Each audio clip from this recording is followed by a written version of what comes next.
Alors pour finir, les petites pistes en fait, que tout ça, ça nous donne, qu'on peut vraiment utiliser dans l'apprentissage.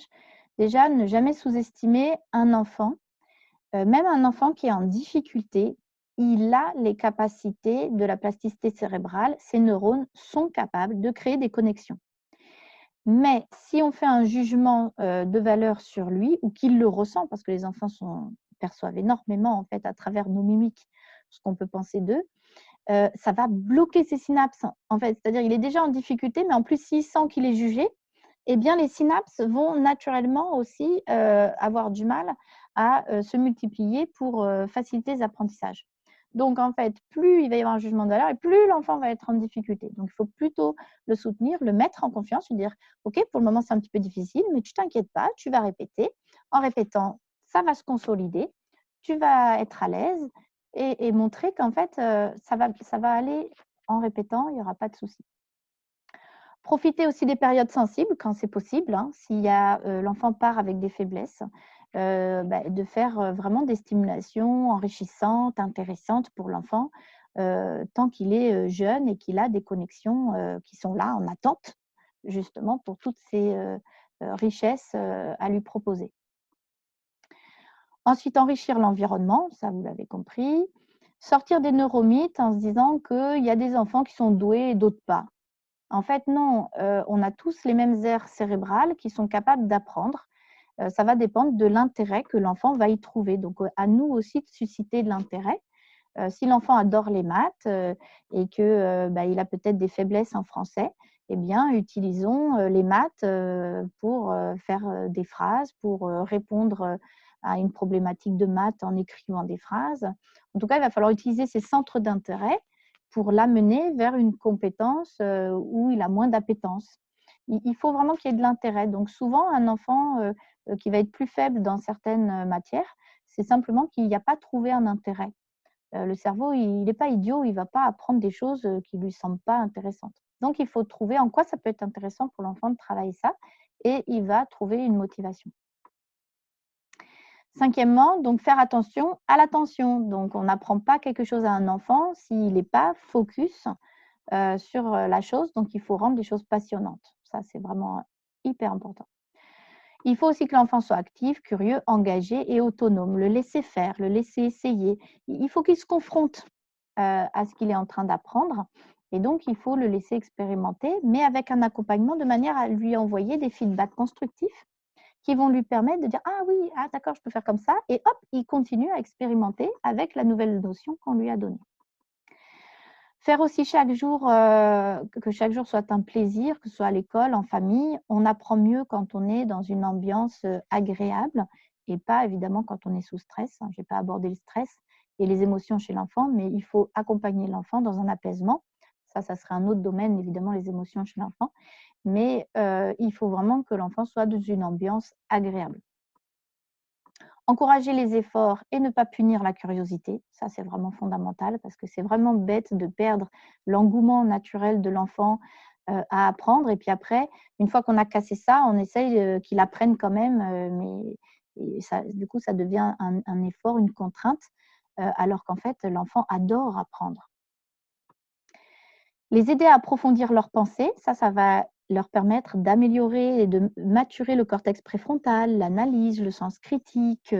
Tiens, qu'est-ce que tu veux dire? Qu'est-ce qu'on pourrait dire d'autre de la situation? À mettre en mots les choses. Ça aussi, ça va être très intéressant, pour, maturer, au niveau, du cortex préfrontal. Avoir des objectifs d'apprentissage clairs et que, comme je disais tout à l'heure, il y a un but utile. Si l'enfant ne voit pas à quoi ça sert, d'apprendre, la chose, il va être moins intéressé. Il y avait un exemple rigolo, un papa qui voulait apprendre à son adolescent à changer des fenêtres. Mais c'était en plein été et cetera. La fenêtre de l'adolescent était cassée et donc il voulait lui apprendre ça, que ça pouvait lui servir dans sa vie. Puis l'adolescent, il en avait rien à faire, il s'en fichait complètement.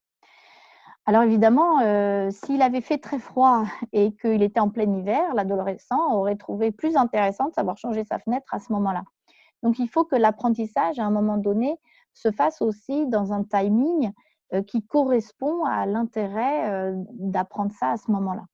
Ça va être beaucoup plus porteur. C'est pas toujours possible, mais quand on peut le faire, il vaut mieux corréler l'apprentissage à une correspondance fonctionnelle dans la vie. Accepter les erreurs et les corriger objectivement, sans jugement.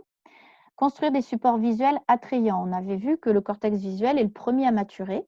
Donc, si vous proposez des apprentissages, passez par le visuel. Ça peut être des cartes mentales, ça peut être des expérimentations en direct où on voit directement l'expérience se dérouler sous nos yeux. Voilà, si vous utilisez des couleurs agréables, attrayantes, ludiques, vous aurez aussi plus facilement l'attention de l'enfant parce que son cerveau visuel est déjà très mature, c'est le premier à avoir maturé et donc il est déjà très opérationnel. Même en tant qu'adulte, on aime beaucoup le visuel, hein.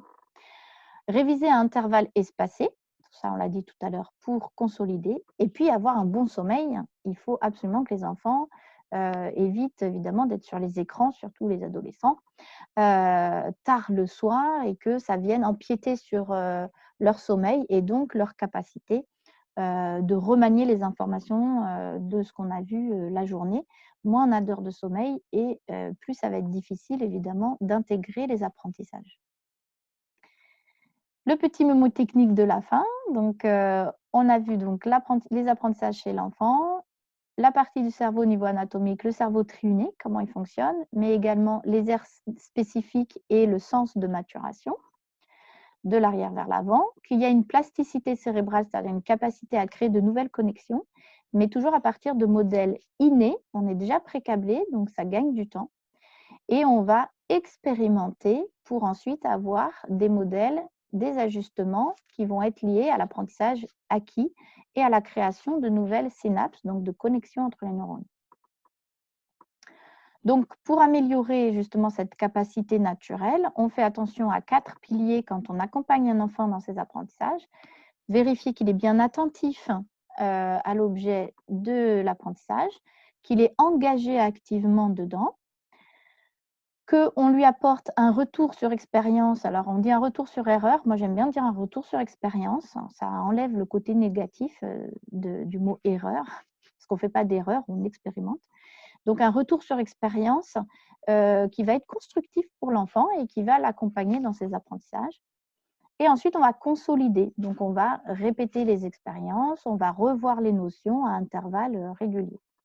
Les petits plus, eh bien, c'est qu'on va encourager la curiosité naturelle de l'enfant. Quand l'enfant, à un moment donné, est curieux sur un phénomène, eh bien, on va l'accompagner à comprendre ce phénomène parce qu'il est complètement disponible à ce moment-là. Donc, on va éviter de casser la curiosité pour lui dire, ben non, c'est pas ça qu'on apprend, on va plutôt faire autre chose. Là, il ne va pas être intéressé sur l'autre chose, on aura du mal à développer l'attention et l'engagement. Donc, on va profiter de sa curiosité naturelle. On va faire attention que son sommeil soit respecté et on peut utiliser également des supports visuels. Ce sont des plus parce que ce sont des aires du cerveau qui sont bien matures. Et on arrive donc à la fin de cette conférence. Et voilà, un moment où vous pouvez me faire vos retours, comment vous avez perçu ces apports. Donc, vous pouvez réactiver votre micro, par exemple, ou me mettre une petite question dans le chat. Je vous rappelle juste au passage, parce qu'après je vais enlever le partage d'écran, qu'il y a un programme disponible en ligne maintenant sur l'estime de soi, où j'ai créé des vidéos et un accompagnement voilà, avec des relaxations dynamiques, etc., qui est en accès. Donc, vous pouvez me demander, ou alors des coachings à distance, des fois pour des enfants ou des adolescents, ou voire des lycéens. Donc, hop, j'enlève le partage d'écran. Et donc, vous pouvez me poser des questions, soit dans le chat, voilà, soit en direct. Alors, j'ai une première question. Quand un enfant a subi un traumatisme et certains apprentissages scolaires, notamment, ne se sont pas faits. Oui, donc en effet, il peut y avoir des traumatismes liés aux apprentissages, surtout quand l'enfant a été cassé dans sa curiosité, dans son envie d'expérimenter, ou qu'il a reçu des feedbacks jugeants et qui ont atteint son estime de soi. Alors, j'ai vu une petite main qui se lève, je vais donner la parole, oui. Donc, en fait, c'est vrai qu'il peut y avoir des traumatismes. Donc, rien n'est irrémédiable, mais l'enfant va être donc plutôt sur la réserve. Et donc, il va falloir lui enseigner que, OK, il y a des fois, on peut recevoir des choses négatives de l'environnement. des fois, on a envie d'aider l'enfant, puis on s'y prend mal, hein. Et donc, expliquer à l'enfant que c'est important, son cerveau, en fait, il a tout pour y arriver.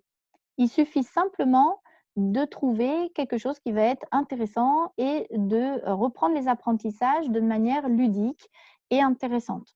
Donc, voir voilà, s'il y a un accompagnement spécifique qui peut aider l'enfant à retrouver le goût, à repartir de ce qu'il aime dans la vie, de ce qu'il aime autour de lui, pour retrouver le goût des apprentissages. Ça va être vraiment important et de lui expliquer que, il y a une autre façon de voir les choses et que, en fait, l'erreur est en fait, c'est pas une erreur, c'est une expérience, mais que des fois, eh bien, on punit les erreurs. Donc on ne peut pas non plus jeter la pierre sur les enseignants qui ne sont pas forcément formés à tout ça et qui ont des méthodes qu'ils ont eux-mêmes apprises avant.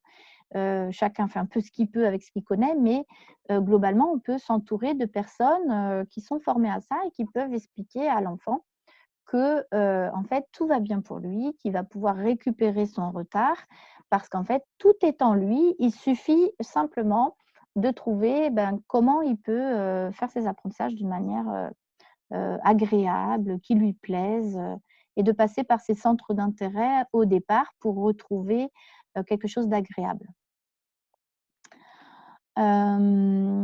Cette conférence sera-t-elle disponible pour un replay? Oui, Virginie, donc c'est en enregistrement, donc je la mettrai sur, la chaîne YouTube, partie par partie pour que ça fasse pas 2 heures d'un bloc, comme j'avais fait pour la première, que je diffuse toujours, partie par partie. Bonsoir, ayant eu des difficultés de réseau, y a-t-il un replay? Donc voilà, je viens de répondre.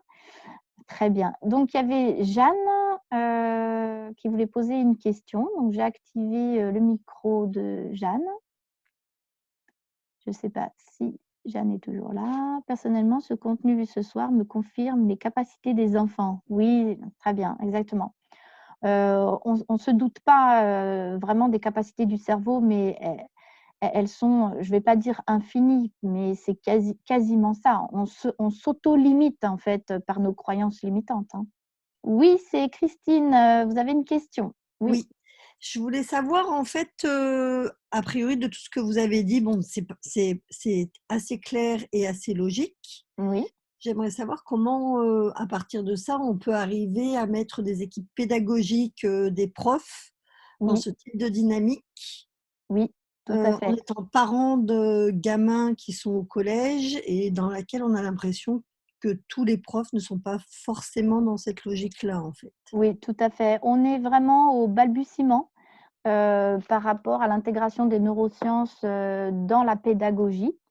Il y en a qui, ben, sont vraiment très intéressés dans le milieu de l'éducation nationale, et puis, il y en a d'autres qui peuvent être réfractaires, après, voilà, ça peut aussi, déséquilibrer, aussi tout un paradigme qu'on s'est fait, hein, sur, l'apprentissage. Ça peut vraiment, développer des résistances. Donc les choses vont se faire, petit à petit, en fait, hein, surtout quand on est un système avec autant de monde, et avec une pyramide aussi énorme qui monte jusqu'au ministère. Donc les choses vont se faire petit à petit. Je sais vraiment par l'expérience que il y a de plus en plus d'enseignants qui sont intéressés par ça, qui sont de plus en plus passionnés par ça.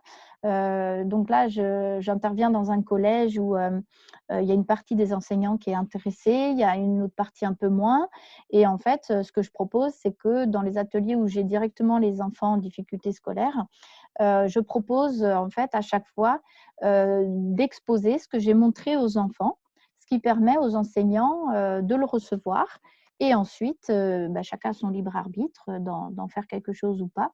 Mais donc, ça va avancer, mais c'est vrai que c'est long, ça peut être frustrant quand, bah, nous, on a déjà avancé dedans et que d'autres n'ont pas encore, mis le nez dedans, ça peut être très frustrant.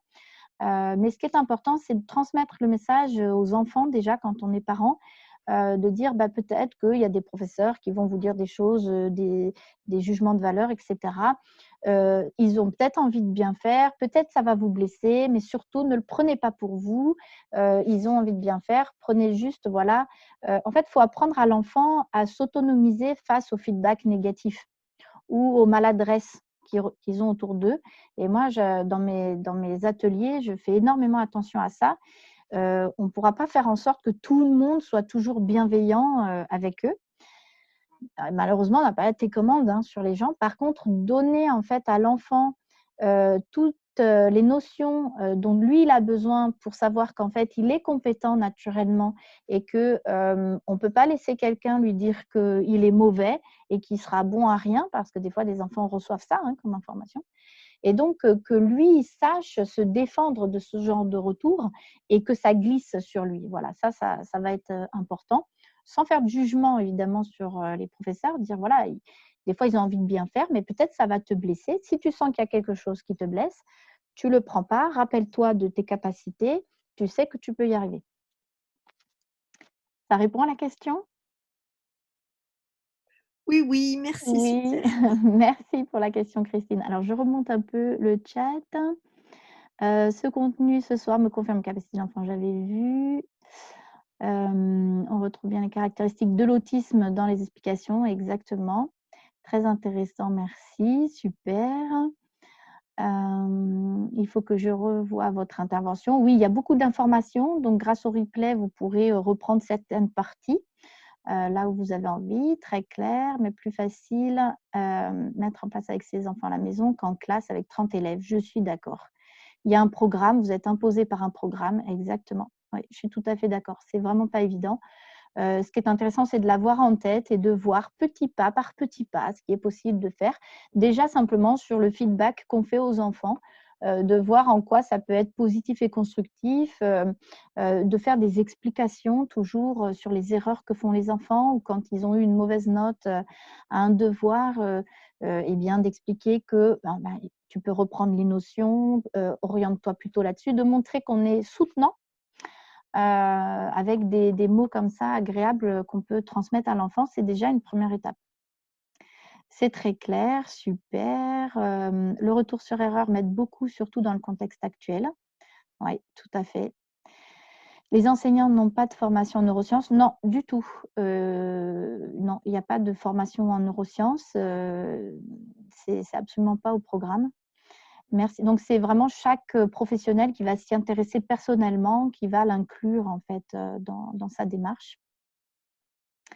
Merci beaucoup. Le rappel des pistes est nécessaire. Oui, c'est bien à la fin un petit rappel. C'est un travail souvent en auto-formation, exactement. Tout à fait. Alors oui, très bien, très clair, qui éclaire vraiment scientifiquement et simplement comment accompagner les enfants ou les adolescents. Formidable toutes ces pistes. Merci. Ah bah, je suis contente.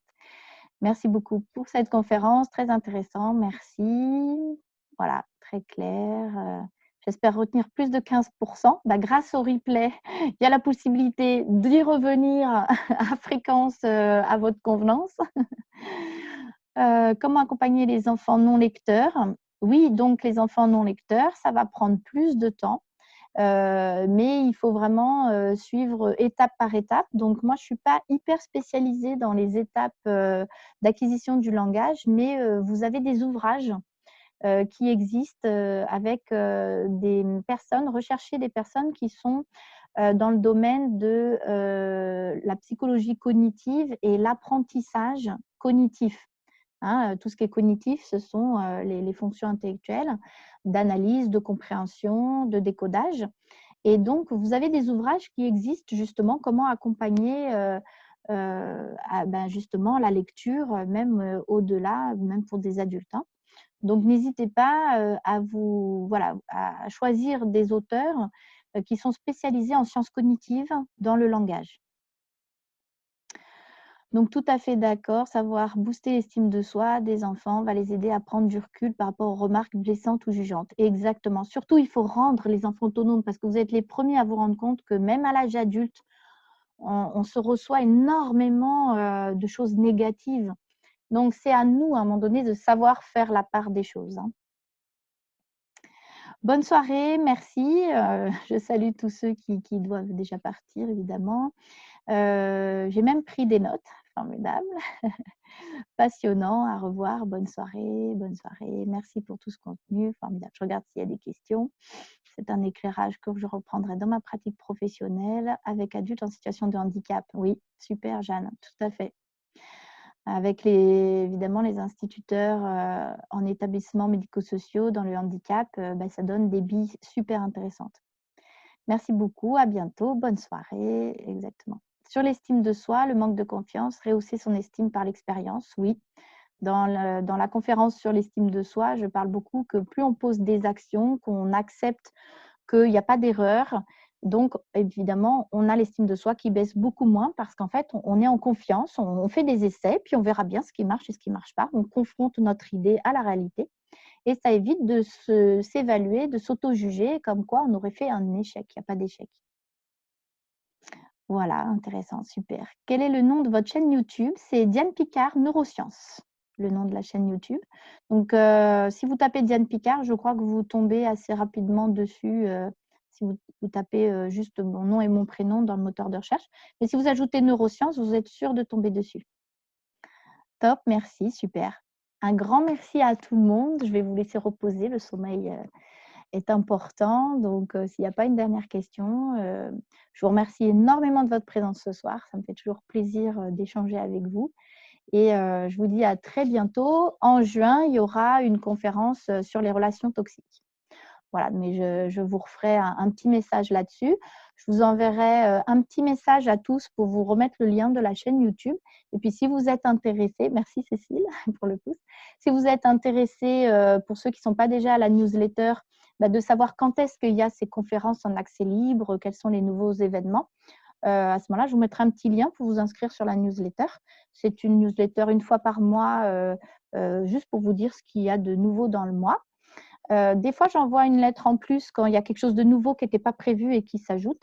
Mais voilà, je n'inonde pas vos boîtes mail avec la newsletter, c'est vraiment informatif. Donc, vous pourrez comme ça décider si ça vous intéresse d'avoir peut-être les prochains événements. Voilà, donc vivement juin, ben, très bien, voilà. Oui, très important de ne pas tomber dans l'emprise mentale et voilà, de rester maître de soi-même et de voir ce qui se passe des fois dans la relation.